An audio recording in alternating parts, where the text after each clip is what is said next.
If Mr. Beast come to you and ask for you like how he should create his community on Circle, how are you going to advise him? If that was his first question, I would then have 30 follow-up questions for him. I would just ask him, what are his goals? What's he looking to accomplish? The way you approach a community is based on the business goals. So one example might be, let's say I want to have a high-end paid membership site where there's 100 people in it or 1,000 people in it. Another goal could be maybe I'm MrBeast and I think he has like a confectionery business, like chocolate. You might have like a customer community around a product where the goal isn't to monetize directly, but to build brand affinity and stuff like that. A lot of people, they think, I'm going to start my community. Maybe they already have a small email list and they think it's going to be really hard. It's all brand new to me. And the truth is that it is really hard. It's totally worth it, but it's really hard. Some of our friends are natural at it. They can build a tribe very fast. What are the disadvantages of not choosing the correct platform to host your community? In order to understand what the costs are when you get it wrong, I think you have to understand what it looks like when you get it right. There's different types of communities. Is community migration really detrimental to the growth of community? And if not, then when should it be done? This is a really common question. And I always tell people that if your community is working and you're happy with it, don't change it. It's too risky because don't fix what's not broken. What are the branding KPIs for Circle? So there's not one. There's a few different data points that we look at, kind of holistically, the bigger picture. We are living in the age of creators, and by all means, they're changing this world for the better. They're bringing back a sense of belonging to an increasingly lonely generation. They're harking back to an era when people knew what it meant to belong to a community. These digital natives host their communities on modern-day platforms that make an urgent case for seamless human connection. Today, I have with me one such pioneer who represents the very cutting edge of such platforms. Ladies and gentlemen, please welcome Andy Guttormsen, the co-founder of Circle, the all-encompassing community platform for creators, solopreneurs, businesses, you name the use case. So Andy, welcome to the Fireside Chats. Thank you so much for having me. I'm really excited to be doing this. So Andy, let's start with the very fundamental question. Why should creators host their communities on Circle? Well, I think the most important question is, why should somebody build a community at all? And Circle is it's a platform where you can host your community, your discussions. It's a home for your community. But it's funny, we started Circle after kind of realizing that the old way of doing things was I might have an online course, or I might have like a one-to-many audience, a bunch of followers, and we kind of realized that the people who were most successful, the creators who were most successful, who had the happiest audiences, who were helping educate their audiences and give them really great kind of transformations, the folks who were building these like groups of raving fans, they were making more sales and revenue and growing their business and growing. And they had this community where, historically an audience has been one to many.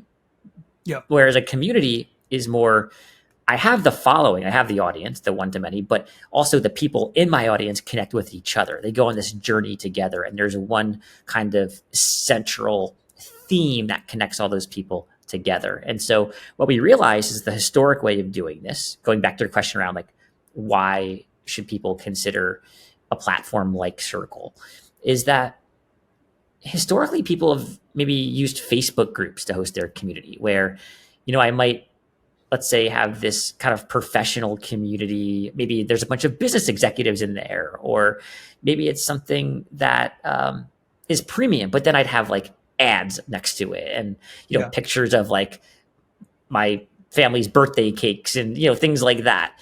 And just didn't feel right. Or I might use Slack, which is really meant for, work and companies. And so what we realized is that there was nothing really built for pure communities where you own the experience, you can design the experience as the creator yourself. And so that's why we started Circle. Right. So, and in a way, community is very fundamental to us. We have all, come from the caves. We were, tribal by very nature. And Circle is like, completing a circle in a way, right? We are bringing back that sense of community again. People should feel more connected, let's say. I think people are far more, happier when they are talking to other people like them, right? So this kind of change, do you see it's going to be impacting, let's say, humanity for the better? Let's say, can we call circle, a human project essentially? Well, I think we absolutely can. As you say, we've been doing this forever. And, a lot of people, they think, I'm going to start my community. Maybe they already have a small email list or a following on a certain social platform or whatever, and they think it's going to be really hard. It's all brand new to me, and the truth is that it is really hard. It's totally worth it, but it's really hard. But it's not brand new to everybody because we've all kind of been doing this in different ways. It's just it looks a little bit different, especially offline. We all build community. Yeah, some of our friends are, natural at it. They can build a tribe very fast. So, I mean, there are, people like that out there. But, Andy, like coming back to, the digital version of the community, because in physical, you don't need a platform, right? So that you can't really go wrong unless there is a psychopath in your community all of a sudden. That is a different matter. But what are the disadvantages of not choosing the correct platform to host your community? So, in order to understand what the costs are when you get it wrong, I think you have to understand what it looks like when you get it right. Like what does great look like when you're running a community? And then how does the platform support that? So I'll give you there's a couple of really great examples of community. By the way, so on Circle, we have 10,000 paying customers, some of the most, well-known communities on the planet, everything from most small kind of, one person run communities up to major brands like Adobe and everything in between. And so we see a lot, but really there's different types of communities. There's things like I want to create like Dr. Becky. She runs a community for parenting, and it does tens of millions of dollars is my rough estimate. And they have tens of thousands of members as well. What she does in there, she has all these parents going through the community, and they can do things like hop on to weekly office hours calls and ask Dr. Becky questions, or they can do things like come to an event and do a training, and they all kind of go through it together. Or somebody can ask a question and say, hey, I need help. My child's experiencing this. How can I improve this? And then get 30 responses from other parents who are all on the same journey, right? And so there's so many different versions of that. And so you need a tool that enables those types of interactions. And so we call these interactions signature gatherings. For every community out there, there's signature gatherings where it's basically a community experience you want to provide to somebody. It's kind of like your offer, right? So one of those offers might be, we're going to do like a weekly office hours session. And you got to ask yourself, well, can the tool offer, like make that an amazing experience, right? Because that's kind of like your product. Or maybe it's, one of my favorite examples is a writing community. A guy named David Perel has an amazing writing community where you might write, you might get feedback from other writers in the group. You're all kind of going through this course together because it's a course. There, I need to be able to post my work and get feedback and comments on it and all of that. Does the software offer that? And so you need to think through, when I choose my tool and then I have my signature gatherings, which tool will allow me to create the best version of those signature gatherings? And if you get it wrong, you might have low engagement. People may not want to come to the community. They may think, hey, this doesn't feel premium, or they may think, hey, I'm in this Facebook group and I don't really want to go to Facebook because I'm seeing all these ads, or because it's next to all this kind of trashy political stuff, or whatever it is. And so those are things you have to consider. Right. So can we expand a little more on that, Andy? Because when you talk about signature gatherings, right, a lot of creators think that, the entire experience is like because of them, like it doesn't, other things don't matter, how I speak with them, what I speak about, the content matters basically. What are those other things that make, a gathering, let's say better? Well, you alluded to this earlier, but in a world without kind of a lot of these community components, right? So let's say just a newsletter, a one-to-many newsletter that I'm writing. My members aren't connecting with each other. It's a little lonely. I'm just consuming information. A lot of the best communities, though, they're about providing transformation and outcomes, deliverables for people. And so one of my favorite business communities is from a guy named Pat Flynn. Pat Flynn's an amazing Oh, yeah. creator. Amazing. Yeah.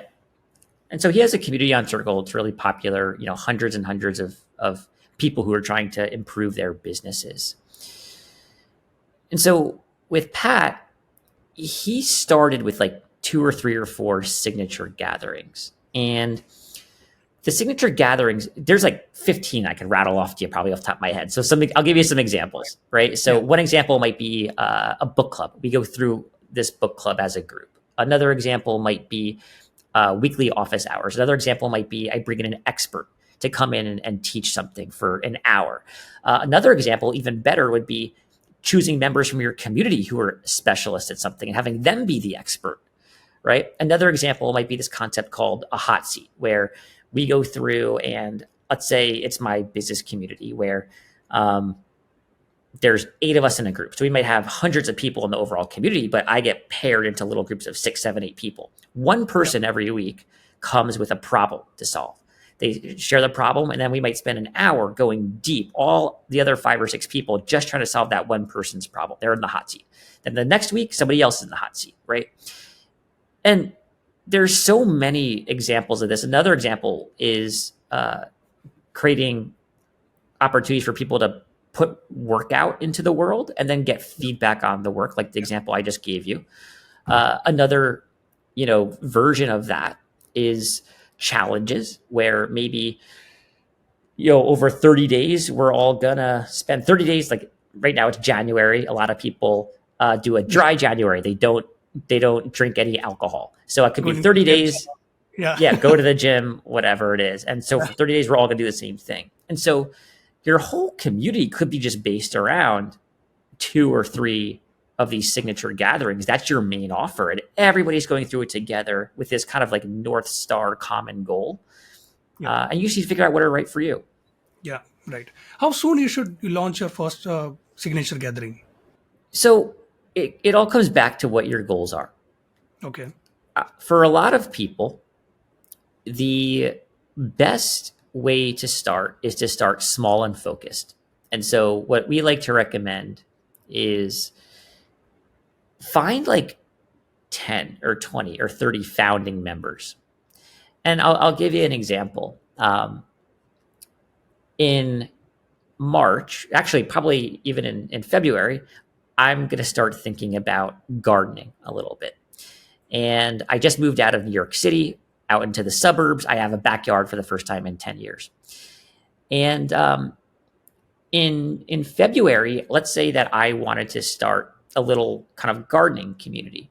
And what I might do is I might go and try and find 20 people. And I might say I'm going to choose 2 or 3 signature gatherings. And maybe the first one's going to be something very specific. Like each week, I'm going to bring in an expert to teach. It's going to be all about backyard gardens, vegetable gardens. We'll get really specific. I'm going to bring in an expert each week to teach about something related to vegetable gardens. And then maybe everybody in the group can ask questions. Then maybe the other thing is I want to know how to like design a good garden in the backyard. So maybe we're all going to go through and we're going to share our designs with each other. And then we're going to give each other feedback on them. And then maybe, by the way, maybe one of the experts that comes in actually helps with that kind of stuff. Then we're going to have like an open area for people to ask questions as they go. So those might be like the 2 or 3 signature gatherings. And then I might start with that. And I might go out and start to identify those people. But if you start small, then you can also start fast and get the momentum. Right.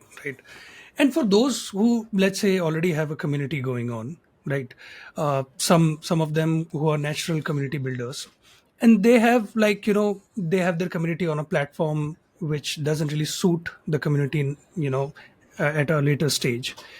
And you also understand that there is a sunk cost fallacy that also comes in the picture.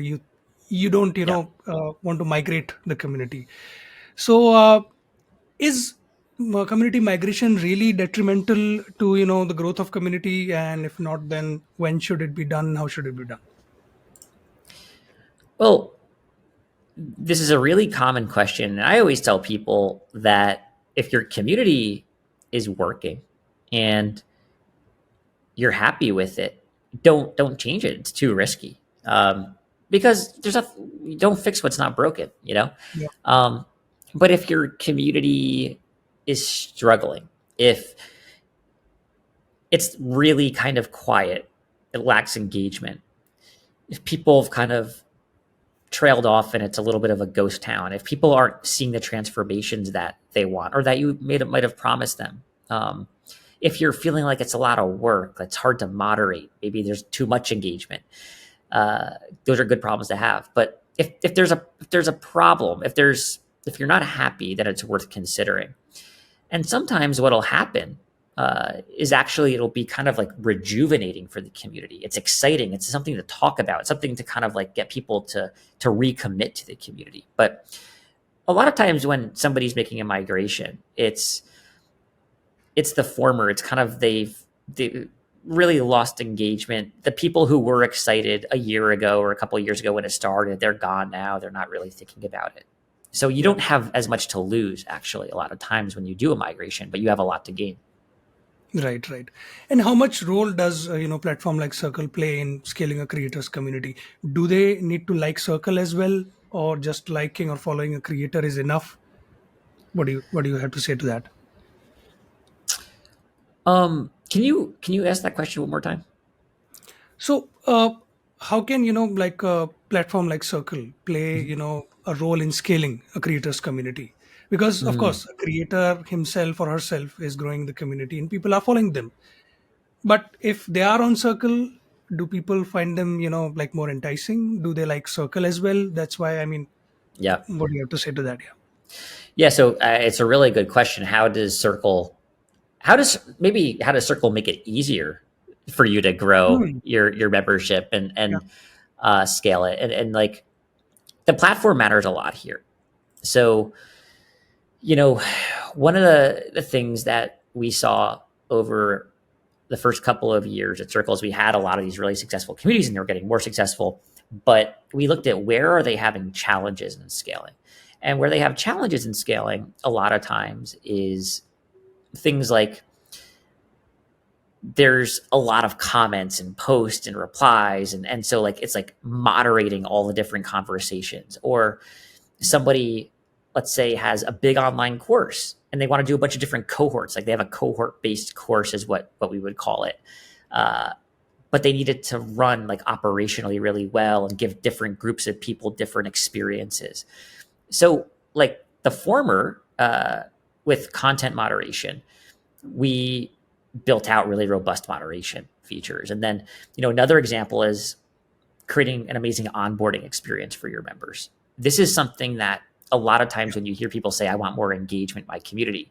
Well, actually, if you look at the root cause of why they don't have engagement, it's because they didn't onboard the members properly and really set them up to succeed. So, we built really robust features. It's called workflows on Circle. It's automated triggers and actions. And so, when somebody comes in to the community, you can totally customize their experience. You can say, all right, when somebody, does this action, when they join this space, when they buy this product, I want them to be added to this group over here and see this experience, see this video. I want to automatically send them this message. But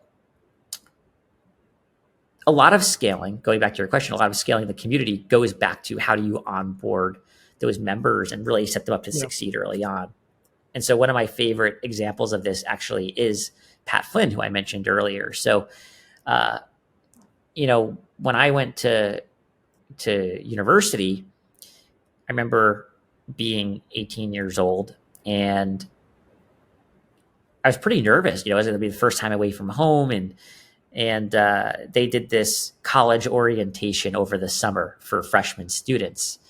And, you go there a couple months early and you meet a bunch of the students who eventually you'll be joining, school with a couple months later.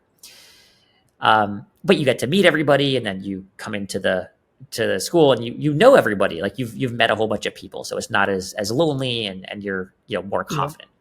Yeah. Well, Pat, he did the exact same thing when he launched his community. Instead of just letting everybody in kind of randomly, what he did was he said, all right, we're going to do a new member orientation. And if you're thinking about creating your own community, I highly recommend doing something like this, where he said, look, you're going to apply for the community, right? So he had his really beautiful landing page. He said, here's kind of like our signature gatherings, right? I don't think he said signature gathering, but like he had kind of his offer on there. People would come in and apply, and he would literally do a one-on-one call, him and his team, with every new member to make sure it was the right fit. Because you're building an audience, well, there's no buy-in necessarily happening where it's like I'm performing for you, like I'm the creator, I'm performing for the audience member. When it's a community though, like they're, as the admin of the community, we're asking for something back from them. They're making some commitments too, like, hey, I'm going to answer people's questions in here, I'm going to show up to the events, I'm going to be part of this. And so what Pat did though, he had people apply, and then he would say, all right, you're going to be part of this upcoming cohort. He would only open it up quarterly. And then when people joined that cohort, he'd say, all right, look, the membership starts in 4 weeks or 5 weeks or whatever it is. 2 weeks from now, we're having our new member orientation. And we're going to have maybe one of them or two of them. You have to come and show up and like meet everybody, say hi and all of that. So people would meet each other and kind of, share a lot about themselves, do icebreakers, why are they there, all that kind of stuff. But they'd meet other people. Then that first day when they're in the community, they knew all the faces, the little profiles and avatars were the same. They would comment on people's, messages and all of that. So there's there's a lot of work you can be really thoughtful about to set yourself up to succeed in terms of like scaling the business. So much of getting that right is about getting the first part right. Right. I mean, breaking that ice, initially you have to start the conversation. That's so, like unnerving maybe for a creator. So those, I guess, signature gatherings play a huge role here. So, and also, Andy, has that ever happened that, people have liked Circle so much that, community members of one, let's say, creators have actually gone out and explored other communities on Circle, and they have, like stayed longer on the platform? Yeah. So the answer is yes, although, Circle is a little bit different than, let's say, Facebook, right? Because Circle is a white labeled tool. Yeah. One of the things that I think a lot of community builders and creators love about Circle is that it's white labeled. So like they get all of the credit. A lot of times their members don't even know it's Circle, right? It almost looks like this like custom community experience that I built as the creator for all my members. And that's great. Of course, a lot of people now are starting to realize, oh yeah, this is like a Circle community. I can tell, right? Because you can customize everything, but there's still certain parts that look you're similar. on Circle. Yeah. If you know what Circle is, then you know. And so, I think in some ways it's kind of becoming almost a stamp of credibility when I'm the creator and I use Circle. The members, I think, expect a more premium experience, like a well thought out kind of contemporary product, which I think goes a long way. It's funny. It's kind of like, Amazon. Everybody used to say, oh, Amazon feels low quality and all of that like 10, 15 years ago. But now, actually, if you look at conversion rates, when people go to buy products on Amazon versus like other websites, actually Amazon performs much better because people just trust Amazon as a whole. Yeah. And so there's little parts of that where I think we see our own little mini version of that on Circle, where if I run my community on Circle, there's a good chance that other members will, that my members will appreciate it. It'll give me more credibility, but also other people will be more likely to join the community because they kind of know what they're going to get. Right. So Circle in a way is a brand now. People, whenever they hear about, community building, they hear of Circle, of course. It's a yardstick, it's a measurement now. So a very, on the side note, how do you measure the branding, let's say, what are the branding KPIs for Circle? So there's not one. There's a few different data points that we look at kind of holistically, the bigger picture, right? So to understand how is our business growing, how much market share do we have? So we look at things like our share of voice kind of in the market. We look at our share of voice and like brand search terms as compared to other competitors in this space. We look at things like our top line growth from a revenue perspective, but then also in terms of like new trials and signups and leads, and are all of those metrics trending in the right direction? And we don't get too reactive to little spikes and anomalies and stuff like that. We really kind of look at the moving Quick. averages, Yeah. the trends and all of that. Great. So, Andy, what's something that Circle can improve upon? Yeah. So one of the things that we are actually, let me think about this for a minute. There's a couple things that come to mind. What's going to be most relevant here? Okay, so a couple things. The first thing is international. Right now, Circle is all in English, right? Yeah. And we have a lot of people from overseas, let's say in Europe, Asia, Latin America, who come to use Circle, but like they're still using it a lot, Yeah. but with all the wrong language. And so, getting better at supporting other countries is a big one. So we're launching in Brazil and Europe this year, and so excited for that. Another one is we have a lot of really large customers. Could be Fortune 1000 customers who have used us for small parts of their business, but like they actually want to take Circle and really deeply integrate it into the rest of their tech stack. Right now, you can do some versions of that, but it's not meant for that. It's meant to work alongside the rest of your tech stack. And so that's something that is a gap that we're looking to fill this year, which is, how can I take a lot of these different components that I get in Circle, like chat and post comments, live streams and calls and stuff like that, and make it so that people can more easily take those different components and add them into their own products. Right. Wonderful. Can I throw a curveball at you at this point? Yeah, of If course. only your life allow. Sorry. So let's say a mega creator, somebody who has like, let's say Mr. Beast. If Mr. Beast to let's say come to you and ask for you like how he should create his community on Circle, how are you going to advise him? Well, if that was his first question, I would then have like 30 follow-up questions for him. I would just ask him, what are his goals? Like, what's he looking to accomplish?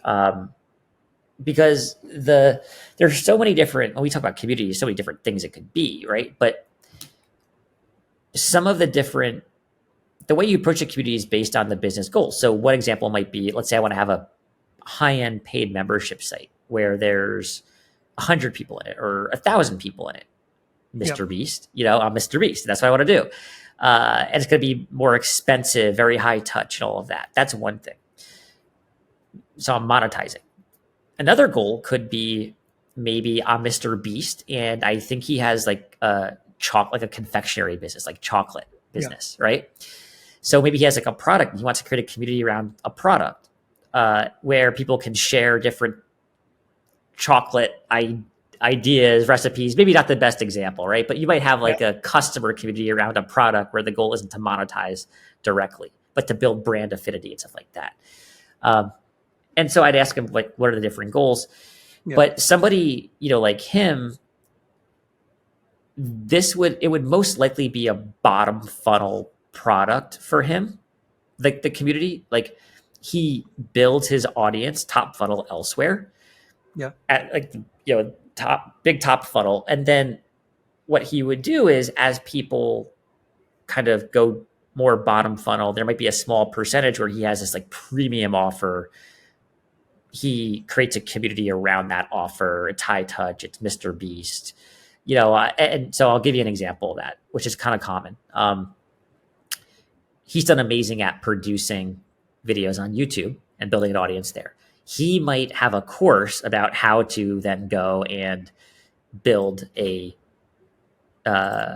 create YouTube videos, build a YouTube audience, whatever, right?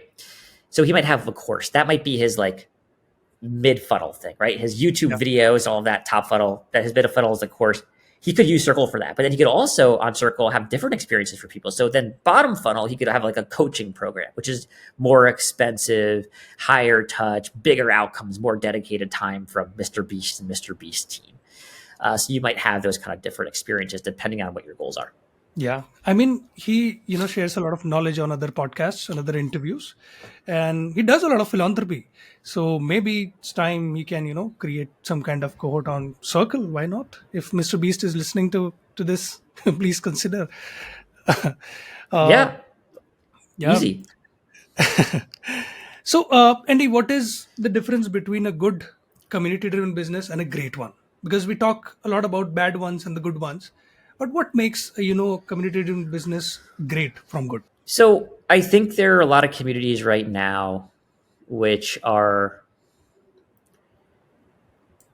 they really only continue to exist because the creator themselves is posting, commenting, putting out all the content. And of course there's always got to be that like visionary owner, operator, executor. But the really great communities, they get to a point where they could kind of start to exist without that initial personality behind them, to the point where there are almost like advocates, ambassadors, moderators, like people in that community where even if I went away, like let's say I'm the creator and I went away for a month, it would still thrive. It gets to a point where it would still thrive because you have those other 10, 20, 30 ambassadors in the community who are the heart of it as well. It's not just you. Right, right. Speaking of, let's say features of a community platform, what are some of the essential features that, let's say a creator can use to create a thriving community? Because a lot of time creators get, sort of, they get bamboozled by so many, features. They may not be very technical, right? Yeah. So what are some of the basic things you will say, like, please do these three things only, and you can have a great start? So this comes back to the signature gatherings. Yeah. I would start by saying, all right, what are the three signature gatherings that I'm gonna do? And I need the tool, like the platform that I use to help me enable the best experience for those three signature gatherings. And then I would say, if you're overwhelmed from a technical perspective, turn off like all the other features that help you do other things that aren't those signature gatherings. Don't worry about them. So, not to get too into the weeds, but I can tell you how we approach this with Circle, which is Yeah. our product comes with a pretty clean slate. And so when you go and you see like these really fancy communities with all these different signature gatherings and types of experiences that they're providing, it didn't start like that. It kind of starts with just one feed and what we call spaces on the left-hand side, almost like a channel in Slack. And you then add a couple of spaces for, each signature gathering. But we try and keep the design really clean and simple because you actually kind of dilute your whole experience if you add all this extra stuff that you really don't need people to use. It's like you Yeah. want them to only see and experience kind of the main value props that you've provided for them. Everything else is a little bit of a distraction. Right, right. So taking a long-term view now, a lot of business or let's say all the business are going to have a very social component to them within the next decade. And I just said in the introduction, like we are living in the age of creators, but we are not at the formal peak yet, right? Mhm. So of course that long-term vision, some people may have it, but it's going to materialize later on. So we don't know what it looks like. So I'll ask you this question because you are at the very cutting edge here.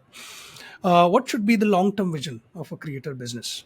What should be the long-term vision of a creator business? Well, the first thing I'll say is like, Circle is a community platform that is there to support and help creators deliver on that vision. So, the truth is, if I'm being really candid, it's like we leave the vision up to the creators. We're just there to help them realize that vision. And we do it by building products that make it easier for them, to engage. So the vision, it's really up to them. What I will say though is that the Circle's vision, and the types of people, the types of visions that I think we're best at enabling are ones that enable more connection and transformation. It's like, it's when I have my members, my audience, I'm closer to them. I know who they are. I know their names. I connect them with each other. They get these outcomes, but they get them faster. It's a more tactile, real connection. Like that's what we try and provide. And I think more creators should have that type of vision versus being more anonymous or behind the scenes or not being willing to put their face out there, that kind of stuff. Right. And what is the biggest source of income for creators on Circle? Like, is it like courses, cohorts, one-on-one sessions? Can you give us some data on that? Yeah. So what's really interesting is that the types of use cases on Circle are so diverse. There's so many of them. And there are most of what we would call like these communities. They might have a course or a membership. They might be like paid monthly or annually. So there's a lot of communities that have like 2 or 3 or 4 different kind of types of offerings. So it's not just a course. It's a lot of times a course and this other thing or coaching or whatever it is. But some interesting kind of themes I think we see is one that's surprising actually is that a lot of the communities, they're not ongoing evergreen communities that just go on and on forever. Actually, they're cohort based. There's a start, there's a finish. And actually it's funny and maybe surprising to many, but a lot of times the short, start and end 30-day or 90-day cohort, those earn just as much or more than the ones that you just pay for month over month, because it's actually, I'm going to get some big transformation in this 90-day period. And I can justify paying a lot for that transformation. Whereas if it's something more ongoing, you could still deliver a ton of value like that, of course, but it doesn't necessarily have to be more than the shorter term stuff. But the cohort based courses where, you might have 100 people or 1,000 people go through, they're doing really well. And so are the ongoing memberships. Right. At this point, Andy, can you share, let's say very briefly, the story of Circle? How did it, come to be the biggest brand in community building? I'm calling it the biggest brand because to me, it's the biggest. And the branding is all about, what the other people think of your company. So please tell us about the evolution of Circle, yours as well, please. Yeah. So Circle was started about 4 years ago. I have 2 co-founders, Rudy and Sid. And so Sid was my peer at Circle for, close to 5 years. I was the VP of growth and marketing. He was the VP of product. Rudy was there as well. And he was only there for a short amount of time at Teachable. However, he worked with Sid for many, many, many years. Like they might have already known each other for a decade. They work really well together on the product and design front. And so, the 3 of us had very complementary skill sets. And, Teachable was actually sold to a company called Hotmart. And, Teachable just was focused on the course space, right? And at the time, when we were thinking about starting Circle after Teachable was sold, we wanted to kind of get out of the course space. Actually, we wanted to just focus on community. And so, because we saw, hey, there's all of these, course creators out there. There's people building membership sites. There's other types of businesses like in a completely different space, even outside the creator space. And they needed great community experiences. And there's no great software to do it. So we were like, all right, let's tackle that. Let's focus just on the community piece. Let's not focus on, courses anymore, because we left Teachable, and kind of wanted to do something new. Years later, of course, we realized, oh, actually, a lot of the creators who are building community, they also want course features. So we ended up having to go back into the course space many years later, but that's how it started. It was a very natural progression. We all really wanted to work together. In fact, I spent much of my time, when I was at Teachable, you always look around for who are the people that eventually one day you'll want to work with again in the future. Encore, who's one of the co-founders at Teachable, was our first investor when we started Circle, and then it was just a very natural, organic way to figure out the next thing. So he was very supportive, and still very close friends. We talk every single week to this day. That's community building 101. Like, find people you want to work with, right? Totally. So, Andy, we have emphasized a lot on the need of community for the human being, let's say, and we have touched upon creators, the business side, experiences, right? But it's one thing to talk about an experience and another to experience it, right? So, lastly, I would like you to emphasize on the, let's say, the best thing about Circle, the best thing about the Circle experience to our audience. I wanna give the creators more credit than the tools, because there are amazing communities built on Circle.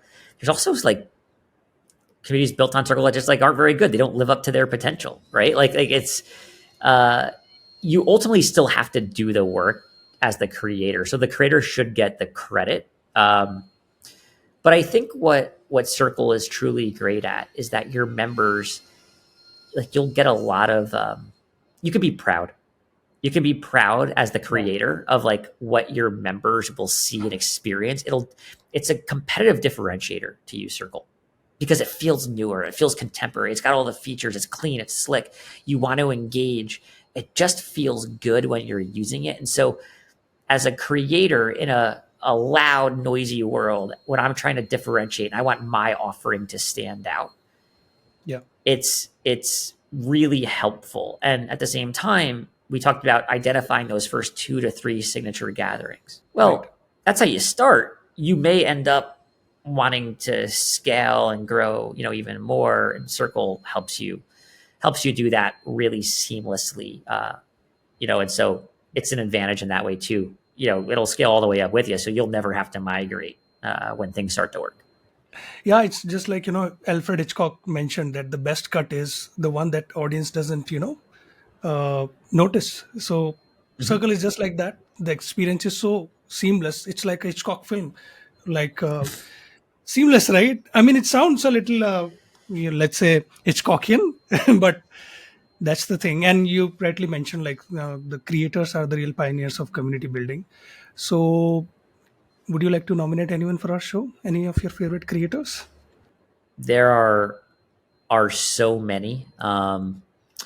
The Gosh, all right. So one of my favorite creators, I'm gonna send you an email, but he runs this amazing membership, Hmm. and it's 100 people. It's for designers, and it's very profitable.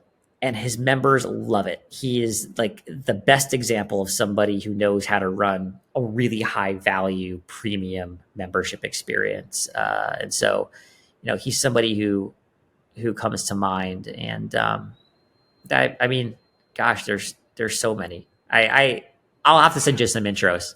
Yeah, I'll definitely ask for more nominations from you. Last ritual. What are you reading nowadays? Give us a book recommendation. Okay, so I've been reading it for about the last 10 days. It's one of the longest books I've ever read. Probably maybe the longest book I've ever read. It's called Titan, and it's John D. Rockefeller's autobiography. Sorry, not autobiography, biography.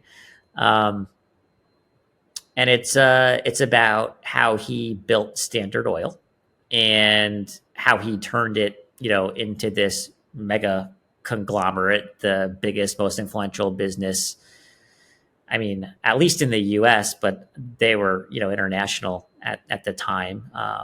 And it's fascinating. He built his career over a few decades, all running the same company, just compounding the impact of it. So really fun read, albeit long read. So carve out time. Yeah. And like, I promise you, this is the last question now. Yep. So many people would be interested to know about, the evolution of Circle, about you. So what should be the title of your autobiography? You know what? I feel like we are so early. We've got a lot to prove. Ask me in 15, 20 years, and then I'll have we'll see Definitely. if we've earned it. It should be titled Circle, right? Your circle of life. It's There it coming. is. That's Yeah. it. Great, great speaking with you, Andy. You're supporting creators, businesses, and all other people, bringing out, the very basic of humanity, creating, building communities. We wish you all the best. And yeah, we'll speak again as Circle grows, as the creator economy expands. So thank you so much for whatever you're doing. Thank you for everything that y'all are doing for creators, and just for having me on the show, Shabam. Really had a lot of fun.